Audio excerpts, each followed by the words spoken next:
जब जब कृष्ण का नाम लिया जाता है तब तब उनके साथ उनके मित्र सुदामा का भी जिक्र होता है। कृष्ण सुदामा की दोस्ती एक मिसाल है जो हमें कई सीख देती है। एक कहावत बहुत मशहूर है कि एक बार सुदामा ने कृष्ण से पूछा, दोस्ती का असली मतलब क्या है? तो कृष्ण ने हंसकर कहा, जहाँ मतलब होता है वहाँ दोस्ती कहाँ होती है। कृष्ण और सुदामा की दोस्ती ऐसे ही हमें कई सीख देती है।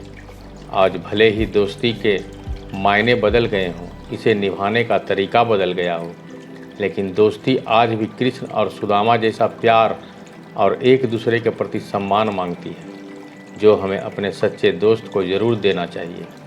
आइए आज कृष्ण जन्माष्टमी के मौके पर हम आपको बताते हैं ऐसी 5 चीज़ें जो आपको कृष्ण और सुदामा से ज़रूर सीखनी चाहिए। कहा जाता है कि जब कृष्ण बाल अवस्था में ऋषि संदीपन के पास शिक्षा ग्रहण कर रहे थे तो उनकी मुलाकात सुदामा से हुई। कृष्ण एक राज परिवार से थे और सुदामा गरीब ब्राह्मण के घर पैदा हुए थे, लेकिन दोनों की मित्रता ऐसी थी कि दुनिया भर में इसकी मिसाल दी जाती है। इनकी दोस्ती से हमें यह सीख मिलती है कि दोस्ती कभी ऊंच नीच जात पात देखकर नहीं की जाती है, बल्कि दिल से की जाती है। कृष्ण और सुदामा जैसी दोस्ती ना किसी की हुई है और ना ही किसी की होगी।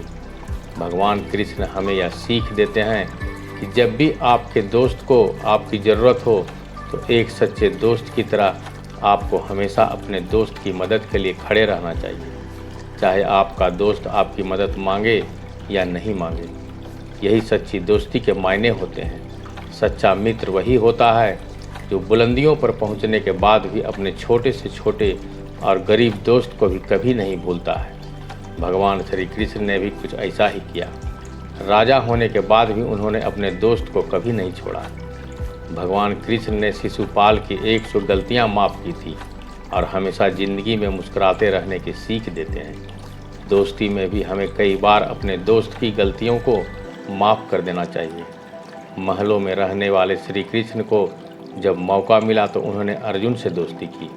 वह हमें सिखाते हैं कि ज़िंदगी में कोई इंसान या काम बड़ा छोटा नहीं होता है। हर काम हमें पूरी ईमानदारी और प्रेम के साथ करना चाहिए और उसे करने में कोई शर्म महसूस नहीं करनी चाहिए। सुदामा को आने का अनुमान श्री कृष्ण को पहले ही लग जाता था, फिर सुदामा के लाए चावल को ही वह खाते थे। इस तरह की मित्रता ही सर्वश्रेष्ठ है, जिसमें बिना कहे और बिना मांगे ही एक दूसरे की भावनाओं को समझ लिया जाता था और एक दूसरे की मदद भी की जाती है। कृष्ण और सुदामा की दोस्ती हमें आत्मसम्मान भी सिखाती है, क्योंकि दोस्ती में एक दूसरे का सम्मान करना और खुद का आत्मसम्मान होना भी बहुत ज़रूरी है।